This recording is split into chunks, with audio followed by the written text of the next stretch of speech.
Because what you don't know about energy can kill you. Here's Alex Epstein. Welcome to Power Hour.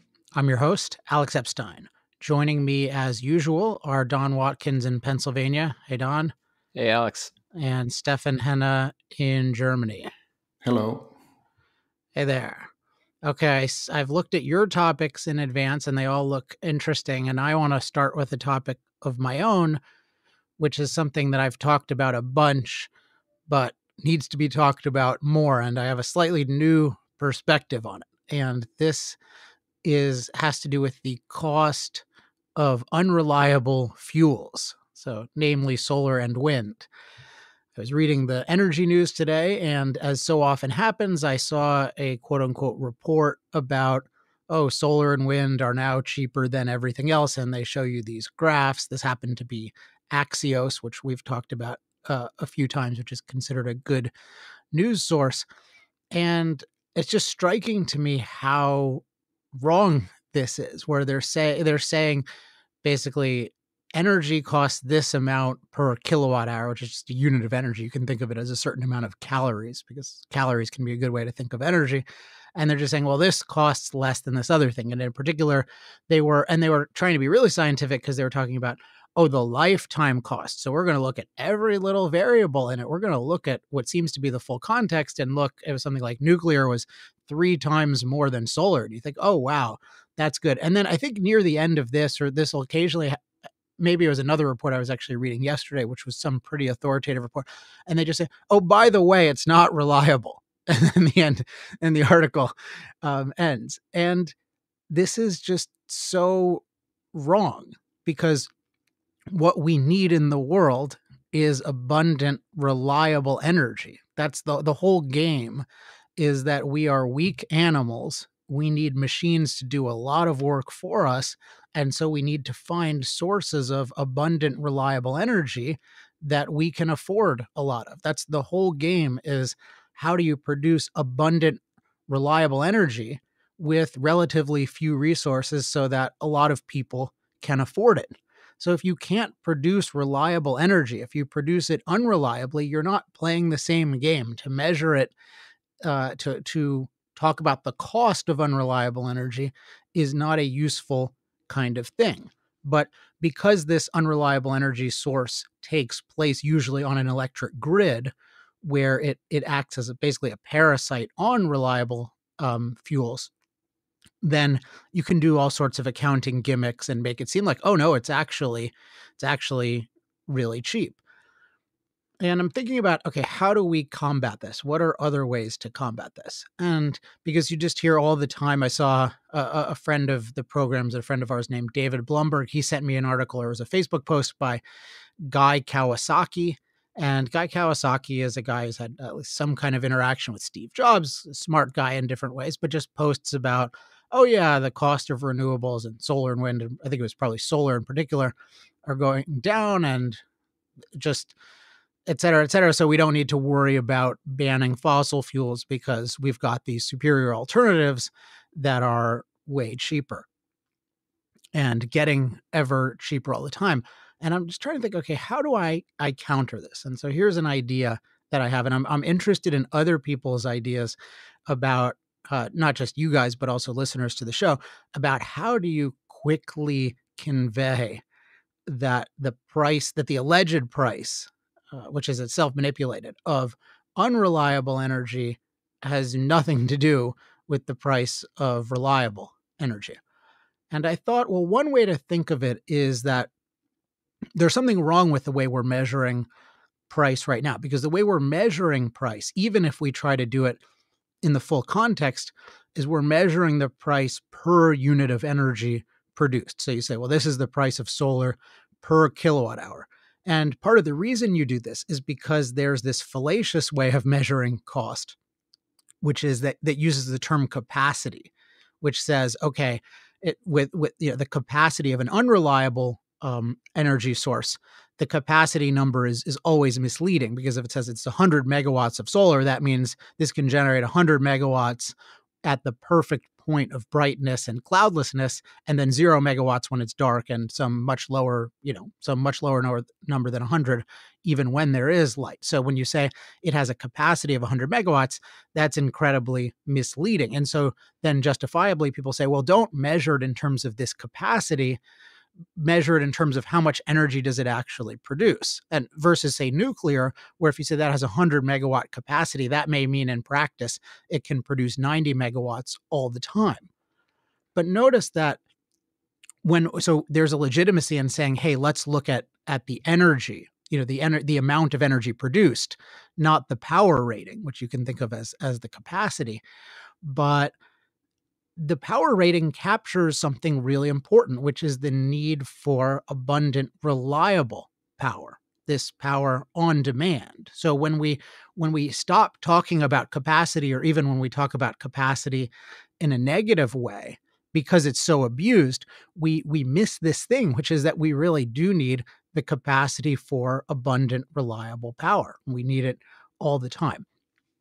So, what to do about this? Well, I think one way to think of it with solar is to ask the question, not how much do kilowatt hours of solar, units of energy of solar cost on today's grid where they're parasites, because that's not what we're really interested in. And that's super hard to account for. Anyway, here's the question I would ask is, what is the cost of self-sufficient solar? So what is the cost of self-sufficient solar? And by that, I mean a plant just like a natural gas plant or a nuclear plant or a coal plant can produce abundant, reliable power. I want to know the cost per unit of energy or per megawatt or however you want to do it for self-sufficient solar. And that's what we should be. This is an idea, at least.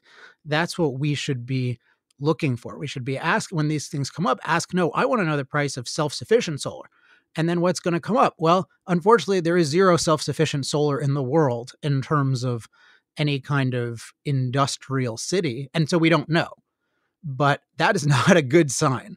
And to get at a sign, I think we should and we will come up with our own calculations of here's what self-sufficient solar currently costs under certain circumstances. And it's tricky to even work that out, because you have to figure out how much solar capacity in the distorted sense do you need to build out in order to get some lower number of capacity. But essentially, if you think of it as 100 megawatts of solar, it's schematically something like, in order to have that reliably, you would need, let's say, in a sunny place, 400 megawatts of solar panels plus a certain, some very high amount of battery reserve. And then the question is, what is that? And I would love to know that figure. And I will know that figure because we're going to research it in the next week or two. And then that's going to be a good figure. What is the cost of self-sufficient solar? And I think what people will see is, oh, wow, this is 10 or 100 times more expensive than other things. And then the other thing I would ask for is, what is the cost of fossil-free self-sufficient solar? Because all of the hypothetical self-sufficient solar is taking advantage of the very low prices of fossil fuel-based energy to build it at every stage. But what if it had to use only solar-derived things? And that would be a really interesting kind of value chain, and that would be difficult to trace.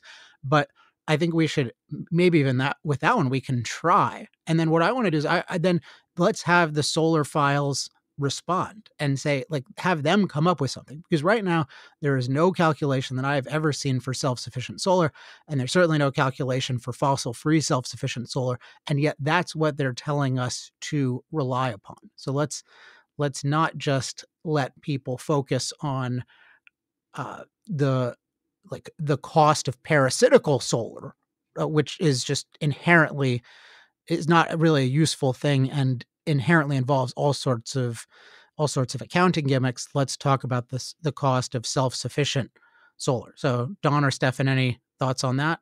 I have one, which is I would even give them the benefit of the doubt and let them have solar plus wind. And in part because, like, for example, a self-sufficient coal plant versus a coal plant that has, peak power from gas, would be a preferable solution. So, they can have all the unreliables they want, I think, for the sake of that calculation. Yeah, self-sufficient solar plus wind doesn't quite have the same ring. It doesn't have the same alliterative ring to it. But yeah, sure. I mean, you can have like self-sufficient solar or self-sufficient solar and wind or self-sufficient unreliables. Stefan, any thoughts? Yeah, I think a typical argument that proponents of wind and solar will have is, okay, reliability is a system property. It's not just you look at this one solar panel. But again, the proposals on the table are 100% renewable or close to that, right? So we really need to find out like what's the on-demand system only consisting of solar and wind looking like.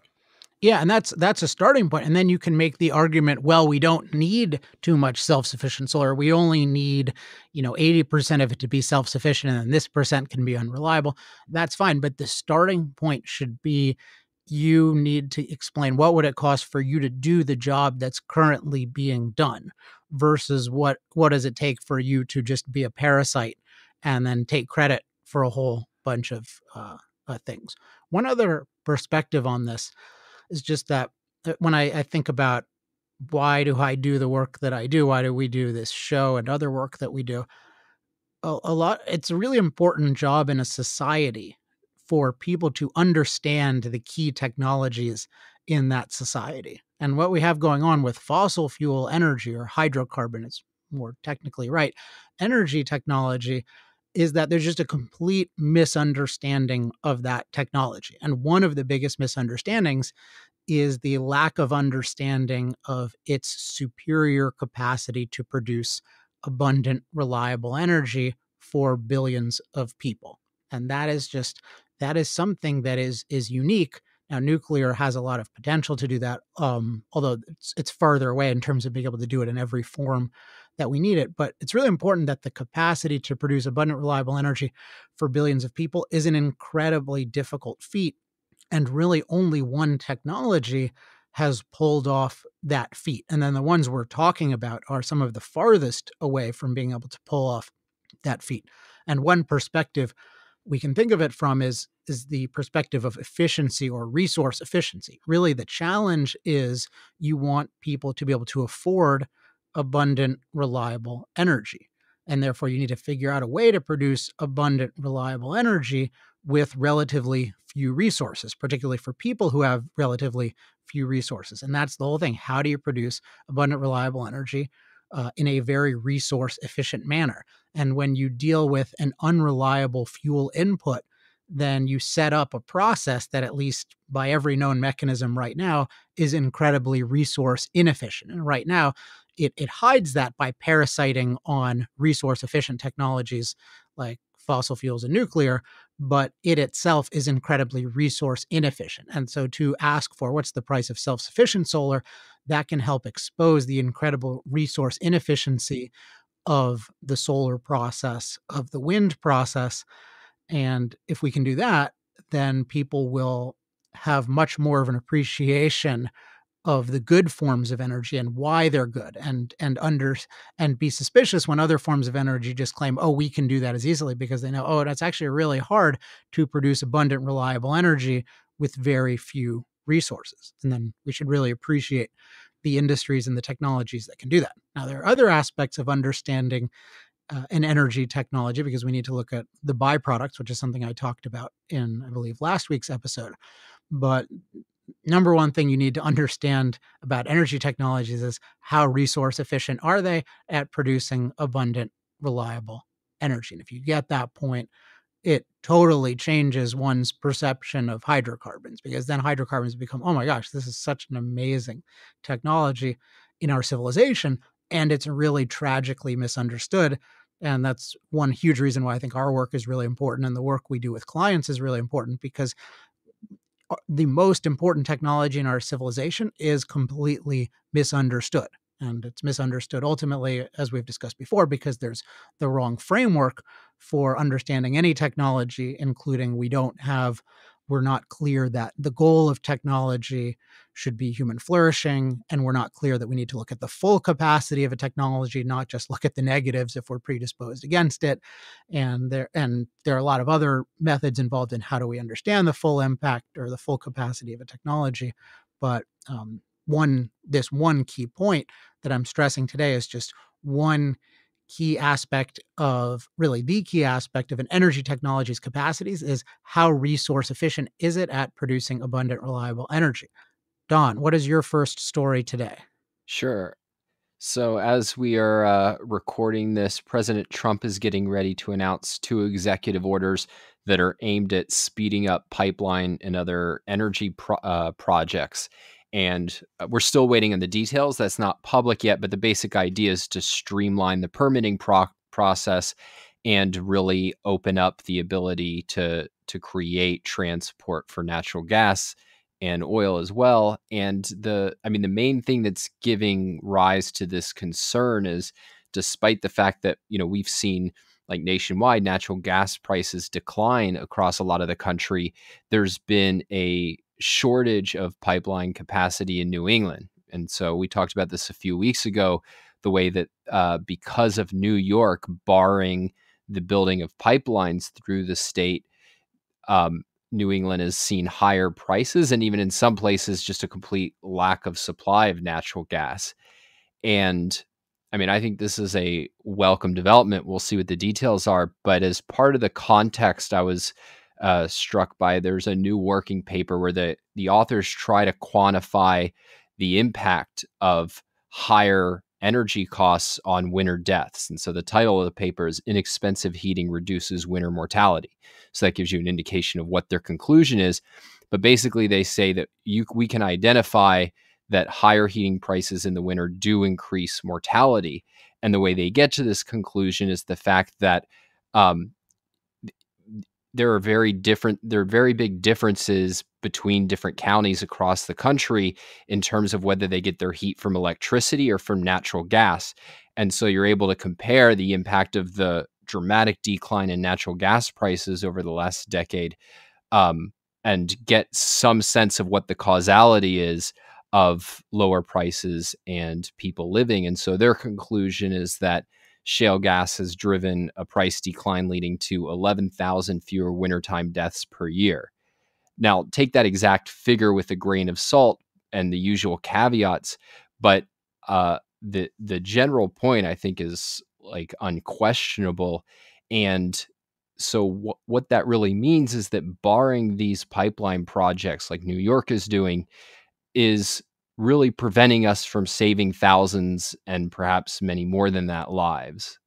Yeah, one perspective is we talk about climate change all the time, and really what they're causing it with lack of energy, you get negative indoor climate change, because what we create through having a lot of energy is we create indoor climate stability, as we give ourselves a range of temperatures that we're very comfortable with. The more energy we have, the more capability we have to control our indoor climate, which is the climate that most of us live in 22 plus hours a day. I'm ironically, to some people, I probably spend more time outside than just about anybody. So for me, it might be 20 hours a day, but still a lot of time inside. And I can only do that because I live in a uniquely nice and warm outdoor climate. So you've got indoor, like, this is lack of energy causes truly destructive indoor climate change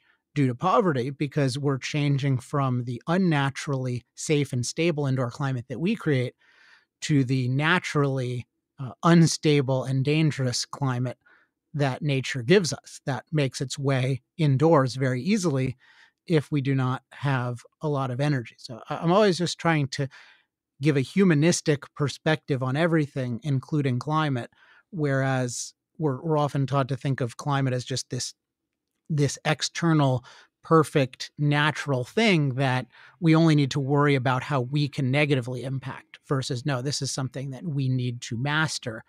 And energy is key to that mastery of natural climate danger. And then it's also key to the mastery of any added man-made climate danger. Stefan, what's your first story? The Arctic drilling is in jeopardy again. So the background of this is that in 2017, President Trump signed an executive order opening up or in an attempt to open up vast areas of the Arctic and Atlantic Ocean for oil and gas leasing. And that would negate a previous executive order by President Obama, who had banned most of that land. And so now a recent ruling by a federal judge in Alaska has overturned that executive order by Trump. And this came up because some environmental groups, including Earth Justice, sued over this executive order. And the judge said in the ruling, the wording of President Obama's 2015 and 2016 withdrawals indicates that he intended them to extend indefinitely and therefore be revocable only by an act of Congress.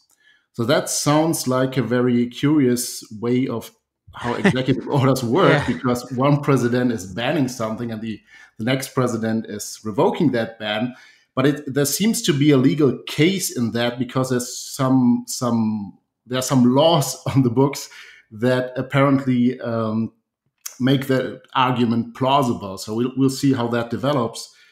But so just to see at what's at stake, the Arctic obviously has great potential for oil and gas. United States Geological Survey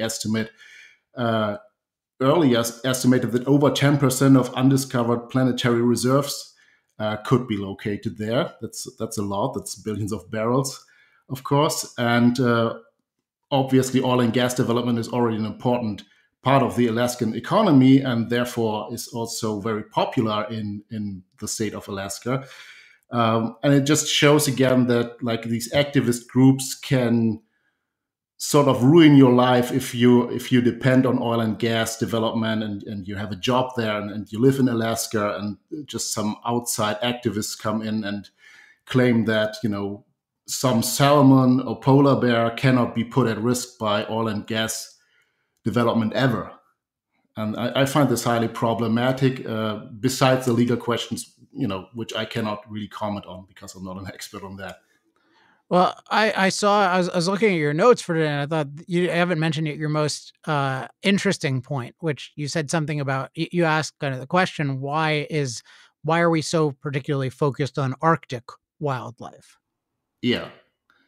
So I mean, we all see this pristine imagery on TV, polar bears in the ice desert and so on, and this seems to play a role because there's no real reason why we shouldn't be more concerned about Arctic wildlife compared to desert wildlife or Florida wildlife or what have you. I don't see a real reason why this Arctic Circle is this magic border where suddenly the same project couldn't take place anymore because of some particular risk. Yeah, I mean, all things being equal, which is not equal in terms of just development difficulty, but it would be better if you could do development in a place where there were fewer people and where it's less of a nice place to visit. But it's mostly that the Arctic is not a nice place to visit for just about everybody given their resources.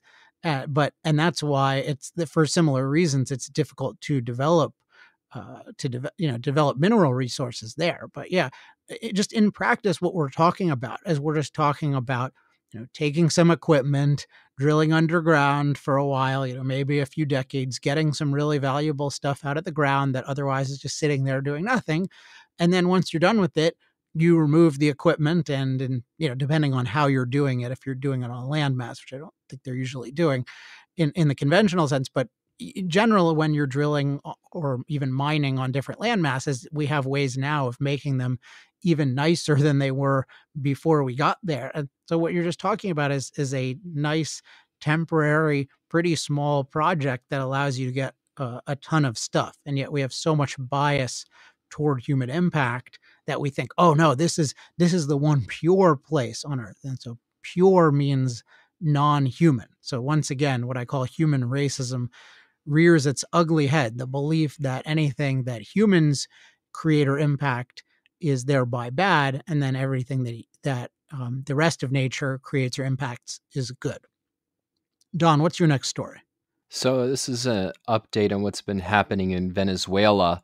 The lights have generally gone back on from their blackouts a few weeks back, but experts are predicting that this is kind of a temporary thing, and that what we'll expect to see, because they haven't fixed the underlying problems, is that blackouts are going to increase in number and length, absent billions of dollars of investment, which, I mean, to put it mildly, Venezuela is not rolling in disposable cash right now. Well, do any of you want to invest some of your CIP income in Venezuelan potential? Well, I'm sure you could get a good nominal return. Well, actually, this actually just occurred to me. Why doesn't who would invest in Green New Deal projects? Like if they took them, they asked, these different kinds of financiers, okay, Ocasio-Cortez has some bright ideas about energy. Are you willing to invest in them? I wonder what the responses would be. Well, and even though the power's back on, the current solution to this problem has been power rationing. So it's shortening the workday, closing schools. So it's not as if like they've returned to livability. And in fact, people are still struggling to get their hands on clean water and food. And I mean, it's really a tragic situation there. But one industry that's been particularly hard hit has been Venezuela's oil industry. And of course, oil was the central industry in Venezuela and made it one of the wealthier countries in that area for many years. And oil production has dropped by half during the blackouts. And that has caused real long-term damage. So, for example, near, and I might pronounce this wrong, but Orinoco Basin, where they get most of their oil, a heavy tar-like oil, it's clogged up pipelines and tanks because the heating system lost power, and cleaning that up and fixing it could take months. And so I think one lesson of many here is just that energy is vital to producing energy. And this touches on something that you raised initially about solar and wind, Alex, which is that like we don't always appreciate that fact. So we'll talk about the price of solar and wind and batteries and just project that, oh, well, if we got rid of fossil fuels, those prices are only going to go down. But to whatever extent those are affordable, it's only because they're built with affordable, reliable energy. And so Venezuela does not have affordable, reliable energy right now. And as a result, its energy gold mine has turned into basically, I don't know, what's an eloquent opposite of a gold mine? An abandoned former gold mine? Something like that. Yeah, it's gold mine. Gold mine can be negative if it's not used properly, or when it's not used properly and then it's been exhausted. But that's not even a bad analogy, because that's what happens here. I mean, in effect, it's exhausted. It's not theoretically exhausted, but it's in some ways practically exhausted, because they're not taking the actions necessary to actually gain value from the hydrocarbon. And then in general, they're just not taking actions necessary to improve their lives. And so they're living in many ways with nature, which is including with dirty water, which is not a pleasant thing. Stefan, what's your next story? I want to talk about the Keystone XL project, which is still alive.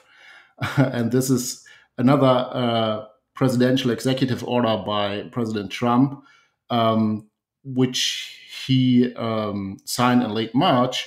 And this is a sort of circumventing gimmick against a court ruling against the previous State Department permission for the Keystone XL pipeline project. So the original proposal for this pipeline went down in 2008, so it's now approaching 11 years and counting. And obviously, the Obama administration previously rejected the project, mainly on climate impact grounds. And this pipeline is particularly important for Canada because Canadian oil producers, specifically from the oil sands in Alberta, are desperate to find new pipeline capacity. So they need to reach U.S. refineries with their heavy crude oil. And the Keystone XL is an expansion of the Keystone pipeline, which has insufficient capacity to bring all the available oil down there to the U.S. refineries. And Now, TransCanada is a developer of this pipeline project, and they have seen the project cost increase by several billion. So they are now saying something about $8 billion from previously $5 billion of project cost. And this is a similar case, I think, to what happened to nuclear reactor building in America, where just the delays and the regulatory framework forced up the capital investment cost. So at some point, it didn't make sense to expand on the reactors. And this is apparently the strategy the climate activists who in particular don't like the Canadian oil sand crude are using here to prevent these kind of projects. It's always striking to look at the history of costs with this kind of thing and timetables. I forget if it's 90 days or 180 days, but one of the first major pipelines, which is somewhere around 120 miles, it's called the Tidewater pipeline in the United States. This thing took, let's say, 6 months to build. And think about how long it takes to build pipelines now. And somebody mentioned yesterday to me that the Empire State Building was built in something like 54 weeks. And imagine building something like that today. And I forget how long the Hoover Dam took. But what you see is that even though technology and knowledge have advanced dramatically, build times for things have increased dramatically, whereas you'd expect them to decrease. And that points to there's a very anti-building mentality in the world, including various ideas such as anti-hydrocarbon, you shouldn't build pipelines. Those kinds of ideas lead to just the dramatic slowing of progress, and this is bad because this not only affects every project negatively, but it affects the funding of projects. Because if somebody sees the example of Keystone XL, how likely are they going to be to fund a pipeline? And then what's that going to mean for future progress? So it's really important that we extol building as a culture and that we denigrate blocking, except in cases where there are real builders involved, people who support building, but then there's some very specific good reason to stop some particular type of building because it's endangering people. But if we're talking about just wanting to block everything, this kind of keep it in the ground, don't move it anywhere policy, that is that is contemptible and really needs to be demonized in the culture. Don, what's your next story? So, wind partisans have really pointed to Texas often as an example of wind success. And that's because Texas produces more wind than any other U.S. state. And by one estimate, it supplied about 15% of the state's total electricity in 2017. But I think if you look closer at it, Texas actually reveals the real problems with depending on unreliables. And so not just the cost problem, but also the reliability of the grid. And so a lot of this I'm taking from a Count on Coal Council report, which they're obviously have vested interests. But as far as I know, the facts that I am aware of, this checks out. But if anybody objects to any of them, let us know. But they point out that in February, there was an increase in heating demand because of cooler weather, and there were calmer winds than expected. And so there was 20% less power than was expected coming from the wind turbines. And as a result, spot electricity prices, which are just like the short-term wholesale price of electricity in northern Texas, went up by 700%. And the bigger concern that's going on here is that the reserve margin of power in Texas is very thin. So that's the excess supply of energy that's available to maintain the grid if you have an unexpected increase in demand. And that's down to 7.4%, which is half of their target. And when it was even higher than that, the chairwoman of the state's Public Utility Commission was calling this situation very scary, because the smaller your reserve margin, the more likely you're going to face brownouts and blackouts and price spikes. And I think that an underlying factor that's really played a key role in creating this situation is that Texas has just closed down a bunch of coal in recent years. About 20% of their coal fleet was shut down. In fact, I think a little bit more than that as of this year. And so their grid is in an increasingly precarious position. And that's not something that you would see if you just looked at prices alone. And I think that's something that we should always be aware of. And one of the things we've been working at CIP is, well, how do you measure this issue of how resilient is the grid versus how precarious is it? How at risk are we of facing blackouts and brownouts? Because people have not really come up with a good way to measure this. But if you're concerned about energy, I mean, this is like one of the most, if not the most important factors about electricity that we'd be concerned about. In general, as an advancing society, we would want our reserve margin to go up. I mean, unless you just had some incredible mitigating technology, like, okay, you could exactly predict everything, or everything was that much more reliable. But in general, yeah, we want a lot more reserve margin, in particular because we are more and more of an electrified society where so much of our productivity depends on electricity. So to just be playing around and engaging in these experiments and just seeing how hard we can push before we get total blackout, and then we get these increases in the the spot prices. What is the end game here? So I agree with, very scary, because just we depend so much on this amazing grid that we've created that depends on abundant, reliable electricity, and we are just playing. I don't know. Playing with fire isn't the right exact expression, but we are playing with our power supply. One note that's related to this: I was reading the announcement of the Green Real Deal by Matt Getz, or Gates. I don't know exactly how to pronounce it, and he made some decent points, actually. But the the thing that was just crazy to me was he just talked about our electric grid as some organization gave it, I think, a D plus, and he says, yeah, it's a D plus, and the main reason he gave for it being a D plus was that it's not good at accommodating unreliable energy.